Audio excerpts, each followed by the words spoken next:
What about you? What you got? Yeah, so Evan, I know when I interviewed you before, we spoke a little bit about starting a, international speaking career and speaking and stuff in front of people. What did you write down? What you got here? No, 22 fine. I saw a video today too. So it's a two-part question. What are the best things that I can do now in terms of practicing so that I can get better on stage? Okay. And then the second part is, how can I start getting different connections with schools, which I already did and I told you about. Yeah. And colleges and different audiences. So for the practice, you have to first decide how much you want to dedicate to this on a regular basis. But if I'm you, I'd be looking at how do I get a YouTube video at least recorded a day of you speaking in front of the camera every day. I want you speaking for 10 minutes, like make a 10-minute video. It may take you 40 minutes to do it. Yeah.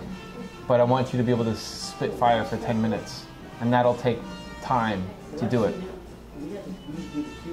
So every day, like you wake up and you start practicing your videos, or on your lunch break, you're practicing your videos, and start coming up with different topics, either something that you saw that happened, or a story that happened in your job, or something that you can talk about this tomorrow, what you learned from it, was the greatest thing of all time, or it sucked, whatever.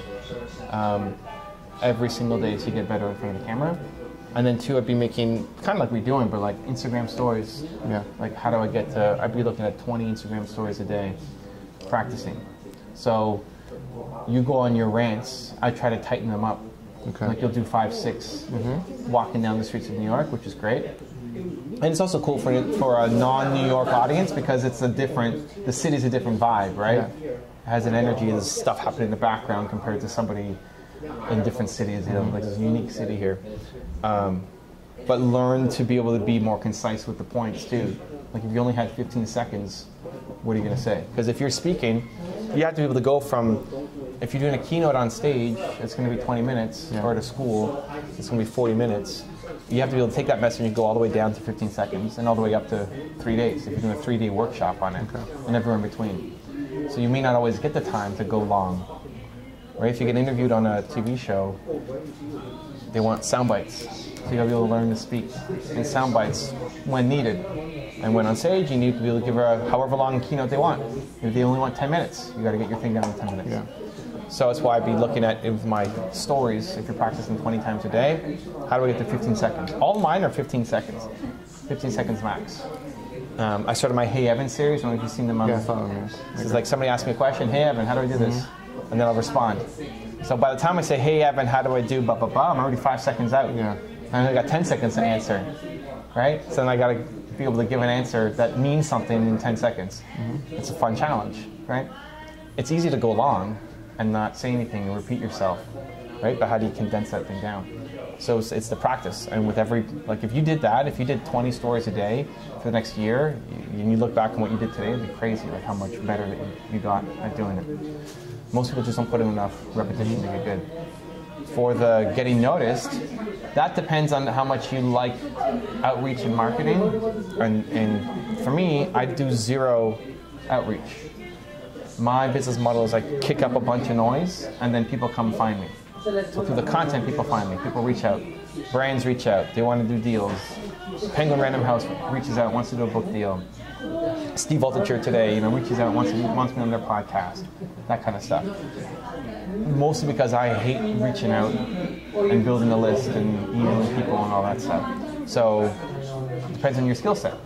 If you don't mind that or you're great at that, then great. Build a list of all the schools in your area that you're willing to travel to. You've already done one. You did one, or you're about to do one? Yeah, I've already set up my former high school. Right, but did you go? You haven't gone yet. I haven't gone yet. But so go, film it, right? Film it so you have a sample, and then you could after that one line up every high school in the state.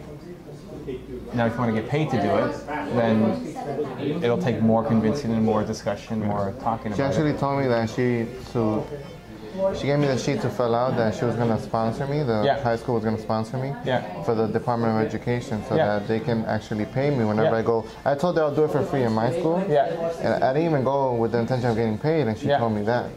So I didn't know that. Yeah. Something I learned. Mm-hmm. And even asking, like, they probably know other schools that might be a good fit. It's just them sending an email, them making a phone call for you. And then if it's a great experience, like if you go and you blow the socks off of everybody there, they're going to want you to come back again every year or every semester. They're going to tell other schools about you.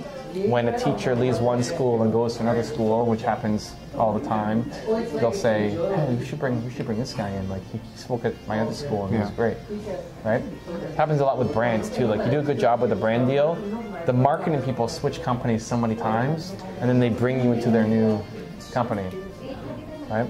So it's doing that. Like make a great impression with your first one, film it, have a good demo of it so people can see what you're doing.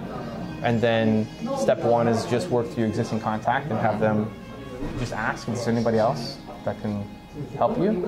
And then two is build a list of all the people who are that position in the state and reach out, call them or email them. And every week follow up. Yeah. Every week follow up till you get a response. And I don't mind doing that because even with the interviews, I've done probably 40 plus interviews now. Yeah. And in 1 year, I didn't know I had this skill until I tried it. Yeah. And I went from interviewing a high school friend that had 100,000 views on YouTube for a song to Cutler, the bodybuilder, 4-time Miss Olympia, to Evan Carmichael, to David Meltzer, to Greg S. Reid, Scott Duffy, all these different people. I'm like, man, traveling and visiting them, sleeping over their houses. Yeah. It's crazy. And, you know, so I'm like, okay, so if I can do that with the interviews, that gives me kind of like a leverage of like, hey, you know what? I met some of these people, this is what I've learned. Yeah. This is how it impacted my life.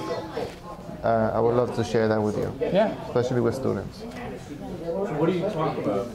So the whole theme is intuition, intuitive success, and long story short, listening to my intuition got me the job that I have now with the hotel. Great paying job. And then ignoring my intuition got me in trouble with my wife. Not with drugs or anything like that. You can use your imagination. But I ignored it. I knew I was doing the wrong thing, and I went ahead and did it anyways. So I was like, you know what? I'm tired of being like this. I want to get around people with good marriages. I was scared, you know, I didn't know what else to do. So I didn't want to lose it. Motivational speech like trust your gut? Yeah, trust your gut, listen to it, you know, it's the knowing. Do you have a book?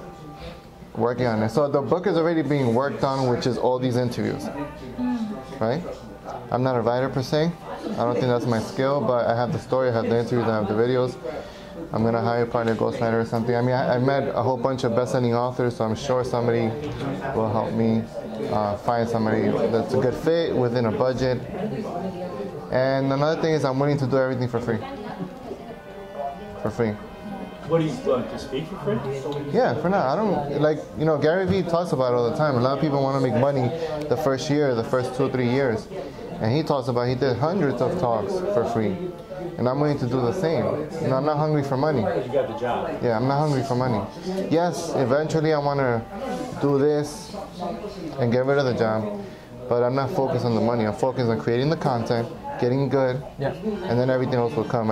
It's my thesis. A lot of times it's like the sign that you really love something is that you're willing to do it for free, that money kind of comes second. And they find that you want to fly, you're willing to come here for 20 minutes? I'm like, give me 15. I don't care, I'll fly over there. I've done it. I've been to California in 2 days and literally come back the next day. It sucks. I took the bus. Yeah, 13 It hours. sucks, but I you know, if you want something, you gotta document that though, right? I don't know how much you were sharing that. I did. Okay. I just didn't talk. I did it in the journey episode. Okay. I didn't do it in the interview that we did so much. Okay. So where's the line for you? What would you say? Like, where's the line where you kind of stop doing things free, and not so much start, but kind of start charging? Where do you? So I always love exploring and getting in and testing things for free myself, always. Like even on YouTube now, I'm being asked by a whole bunch of people, can I help them with their YouTube channel? And a lot of them are big name business people who I think should be on YouTube and have a bigger presence. And so I'll sit and chat with them and help them out and usually bring them a ton of value in however long I'm talking to them. And then a good chunk of people will say, hey, like, you do this as a service? Like, can I hire you? Yeah. And so it's not even a business I want to build. It's like, it wasn't even my intention. It's just, I want to see you win on YouTube. But they've got a long way to go from where they're at. And they recognize they've got a long way to go from where they're at. It's a byproduct. Yeah, and they recognize that I can help them. Yeah. Right? So expertise is a byproduct. Figure it out for yourself. Now you can do it for others. I can help them. I can help them grow. I can help them build. And I look at their channel and tell them, I could point out 25 things that they need to work on. But then they're worried that when I go away, I don't know what I'm doing anymore, right? And things change, right? Like if you're a stockbroker, you could say, okay, go buy Facebook now, or maybe don't buy Facebook now, whatever. But okay, great, that advice works like today. But then, what do I do next week and the next week? And so, like, can I hire you? Can you come out, right? And then I'll always increase my prices based off of just availability. So, as an example, my first paid like writing thing, I used to do a website before I had my YouTube channel, was I got asked by TELUS, which is like Verizon in Canada, to do a blog post. And they were hiring 10 of us to do different blog posts for their new small business blog on their website. And they wanted 300 words. So everybody wrote 300 words, except me. I wrote 1,500 words, and then I did a video on it too, and then I marketed it to my audience, which was smaller at the time. Like, I didn't have a big list, but I still sent it out. And then people left comments, and I responded to every comment on the channel, on my article. And I think I got paid $500 or something to do that article. Like, wow, $500 for 300 words? Like, why not? That's a good start. But after my article came out compared to everybody else, mine did better than all of them combined, right? And then they said, well, we should hire Evan back, right? Because of the difference. And then that 500 went to 1,000, went to 1,500, went to 2,500. And it's like, it keeps scaling up. Right. And I can only do so many in a month. And so then that, like, once you get, if you can do 4 a month and you get 3 clients, then your 4th client, you charge more. And then you drop a client, and then you just keep up in the game. Stacking it up. Yeah. So, at the beginning, if you're doing speeches, great. You're doing your speech, you're doing it for free, you're doing as many as you can. And then you start getting paid, and then if you get $200 to do your first paid gig, great. Now $200 is your. That's your limit. That's how you start. That's your base. Now every time it's $200. Could you be a coach? In terms of what? Could you be a tuition coach? Yeah, I mean that's the only thing. So I'm very self-aware of what I am. I'm not a business guy. I'm not in sales. I'm not in relationships. I'll be a hypocrite of me. I'm like, yeah, this is how you have a great marriage. When I don't have a great marriage. No, not every relationship is perfect, but I'm very self-aware of my skills and what I'm doing and what I really want to accomplish. I'm not gonna go and like sell sneakers now and open up a business, because it's not me. It's not my thing. Editing is not my thing. I'm just doing it because I'm kind of forced to in the beginning. Like you said, you started with your phone, but now you got a team, right? Yeah. And then a team will come. And I have friends that are like, I'll do this for you. Yo, your spelling sucks. Fix it on your little, biography. I'm like, or your description, your subtitles. I'm like, it's your with the comma. I'm like, but I don't let, that's not gonna slow me down. I'm not gonna wait until somebody tells me, hey, is it good? I'm just gonna put it out there, and then everybody else is gonna tell me. Like yesterday, 3 people were like, oh, that video, it has a mistake on it. Like, okay, great, thank you. But I'm not going to stop. You will get asked to be a coach, right? Yeah. Like, if you do a good job speaking, the libraries or the schools want to come you back, and then people who are watching, if there's parents or teachers, will say, do you do coaching? Like, could you help my son through what he's going through right now? So it's funny you say that. They send me a DM, and they're like, oh, I heard some scary stuff from my brother. He's in college. He kind of wants to drop out. He's going, a whole bunch of stuff. And I like what you're doing. I think you'll be a good fit if you don't mind, and I'm willing to pay. without even me saying anything. I'm willing to pay. You tell me the price, and I'll pay, and I'll have a, meet up with him. And then I heard what the situation was. I spoke to my mentor, and I said, you don't have to pay me. I'll just meet with him, and we'll talk. Or maybe he can come to an interview, or meet somebody. Maybe that's what it is. I don't know. But so you start with the one, but listen, the best thing for him may be to have a weekly talk. Like maybe he needs that. Maybe like you can reach him in a way that the guy calling, who's the guy? His dad, his brother, his friend? It was his sister and then her little brother. He's like 21, I think. So like you might be able to reach him in a way that his sister can't reach him, right? And so it might even be the best thing for him to have a weekly call with you to help have him be accountable and move forward on the direction that he needs to be taking. And maybe even at some point you do that for free just to get the experience of what is it like having an ongoing client. So it's not just a one-off meeting that I'm helping, but like what's it like to hold somebody accountable. But at some point, if you're only taking on free work, then you just don't have time. You won't have the time because to do your other stuff and to be in your relationship and do your interviews and all that. So then you start charging, and you may lose some people, right? And the free ones can still be a percentage. Like you can have a 10% be charity work. That's your contribution back to bring on free people. But then you start charging. Okay, now I'm $20 an hour, and then I'm $50 an hour, and then I'm $100 an hour, and then as people keep paying, and if you do a good job, like they want to keep having you come back and help them. Like for me, I get asked all the time, hey Evan, can you do coaching? Can I hire you? I say, I don't want. That's not my business. I don't want to do that. But you should. If you're a good speaker or good on camera, you'll get asked. You should get asked to be a coach if that's a business that you want to get into. It's worth exploring just to see if you like it. Right? And then it could be something that you start getting. You can call yourself an intuition coach. Yeah. You just call yourself. So here, there's this book called The Prosperous Coach. I read it, it changed my life. And Steve Chandler's, Rich Lipton, Steve Chandler? No. They're coaches. They're like, $50,000 I talk to you on the phone twice a month, whatever, or more. And when I read that book, I was like, holy crap. Yeah. Who would ever pay someone to talk on the phone like that, like the whole life coaching thing? Yeah. But then as you see, they're saving marriages and they're changing businesses by big multiples. Yep. So what I did, after I read that book, you see they charge $46 for a paperback. Yep. Never seen a book that charges except for Collado, right? If you're speaking and you're making content and you're sharing your perspective and point of view, yeah, you'll get clients. You have, like client testimonies too. If someone's really feels like you've helped them, and you get them on camera and kind of give a little, Because I kind of feel like when I get crazy DMs and text messages of people that have seen me since day one, and even new people that have come like midway of how much. Probably not me per se, but me getting that interview, or before I had the interview with you, I probably faced like 10 or 15 people that either ignored me or said no to me, or they were just too busy. Sure. But that's what people are like, oh wow, like you're meeting all these different people. Like, how are you doing it? What are you doing? Are you getting paid? What's up?